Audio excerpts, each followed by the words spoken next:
Oh yes, I know you are probably fed up with the face mask and all that, and you want to play mask. I want to play mask too, but keep the face mask on, please, because it is not yet time to remove it because we're still in the midst of a pandemic, and we are in this thing that we've been calling the new normal. But many people don't think it's so normal, and part of that new normal is everything going virtual, having to do everything online, including schooling and whatnot, work as well. Joining us this morning, it's Darian Mitchell, who is the Vice President of the Tobago Youth Council, and we're going to be speaking about an issue that's facing young people and adults as well, called virtual fatigue. Good morning, Darian.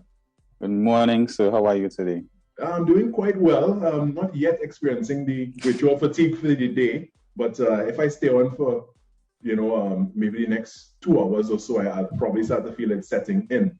So first off, describe for us what is virtual fatigue.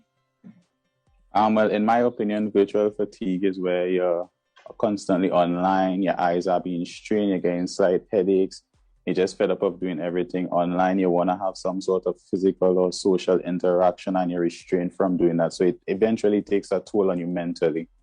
So to me, it's more of a mental health issue in comparison to a physical issue. But once it's a mental health issue, it would obviously start to affect your physical attributes going down the line. So everything is a domino effect. And how prevalent is it amongst young people now that, we've been in this thing for about 16 months?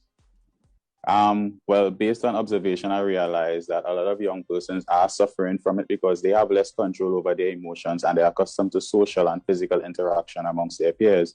So with that being restrained from them or they're not being able to do so, it will take a bigger toll on them in comparison to us adults who may have better coping mechanisms for that situation. Well, speaking of coping mechanisms, what are some of the ways in which adults and children and youth can start dealing with and coping, I guess, with the virtual fatigue? In the case of children, it may be slightly different to adults. However, it's generally the same. For young persons, well, adults as well, we encourage persons to exercise. If you don't want to exercise, you could try a little bit of yoga, some stretching.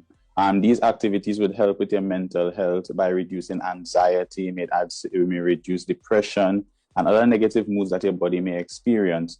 Meditation does give you a big play as well, because meditation will help you to relax, to ease your mind and come to a sense of self-centeredness. Limit screen time, because you're constantly online. After you come out of a 3-hour session, I don't think the first thing you want to do is go on your phone. You limit the screen time for children because a lot of them may go on social media, or they may want to run to YouTube and watch their favorite show on Netflix. But to me, some of them may utilize it as a coping mechanism, but it still provides some sort of strain on your eyes and your brain because you're constantly focusing on a screen. So I think taking that away or limiting it would be a great asset to reducing the mental health strain, as well as sometimes you can probably organize a little games night, a Zoom games night for the children, and a little movie night, so they could actually get the opportunity to interact with their peers in a social setting in comparison to just listening to their teacher during class. Let me ask you a little bit of a devil's advocate question here. Now, young people, adults as well, I am sometimes guilty of it myself.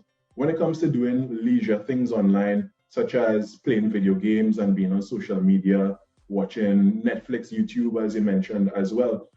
You could find yourself going down a hole and doing that for hours on end, and it doesn't seem to have that effect in all cases. Like many youths especially, they enjoy doing some of these things on TikTok and Instagram and whatever the case may be, and they find themselves scrolling and watching content for hours, playing video games for hours without seemingly any issue.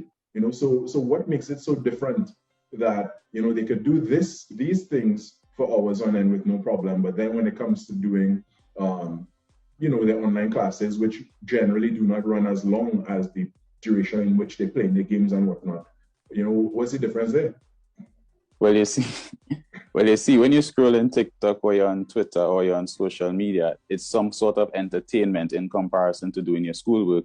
When you're learning something new, to them it may come as a mental strain, especially if it's a subject they don't like. So a lot of people may not like maths. So when you're in a maths class for 3 hours or 2 hours, it feels like it's a burden onto you and you have to be focusing constantly. You don't have the ability to, let's say, lie down and attend their class, you have to be sitting up. Some people may have to wear their uniforms and a lot of these things. So a lot of these little things would take a toll on their mental strain. So what they would also recommend is that you set aside a specific space in your house that is dedicated directly towards schoolwork. So once you exit that area, you automatically become more comfortable in comparison to just having to be in Zoom anywhere. So that comfort, that's your space. You know, when you're here, all right, that is schoolwork time. Anywhere outside of that is more relaxation and leisure. But I grew up, I'm a 90s baby. So for me, we used to play outside. We used to play outside all the time. We had that perfect balance of social media and outside. When 7 o'clock reach on a Friday, that's probably the only time you're allowed to go on the internet. And if somebody calls your phone, you know, dial up, it gone. So for me now, I appreciate the outside because after a while, I get fed up of being inside all the time on social media. So what I would do, I would disconnect. Sometimes I may take off my phone for an hour and just go and sit down outside. I can't go for a walk as much anymore. But I'll just go and sit down outside and just take in everything that's taking place. And to me, that's my sense of meditation. And it brings me back down to zero. It grounds me. And what are some other issues that you have observed, you know, being the Vice President of the Tobago Youth Council, some other issues that have arisen with youth in the pandemic? A lot of them are suffering currently from unemployment. A lot of persons have no source of income because a lot of them would have just finished school. So by the time you finish school, you may not have received that job that you want as yet. You may be working somewhere where you're paid daily. And because of the pandemic and the lockdown, a lot of persons have been let go or laid off. So a lot of them are just home right now, and that takes a big toll on them because they're losing a sense of purpose. They feel like they have nowhere to go. They have no money coming in, as well as the fact that they can't really go anywhere and do anything. So it takes a big toll on these younger persons. So what we try to do is try to facilitate them. We would have partnered with Digicel recently to distribute 100 food vouchers valued at $500. Now, it may not seem much, but to someone who is in desperate need or someone who really needs it, it would be a great asset or a great attribute to them. In addition to this, what we would do, we would try to have mental health workshops as well as give advice pertaining to how to deal with your mental health. I'm a part of a committee called 868 Family, and they will do a series where they release videos teaching persons how to cope with their mental health. So a lot of these things come into play because everything goes straight back to your mental because you're in one confined space for a long period of time.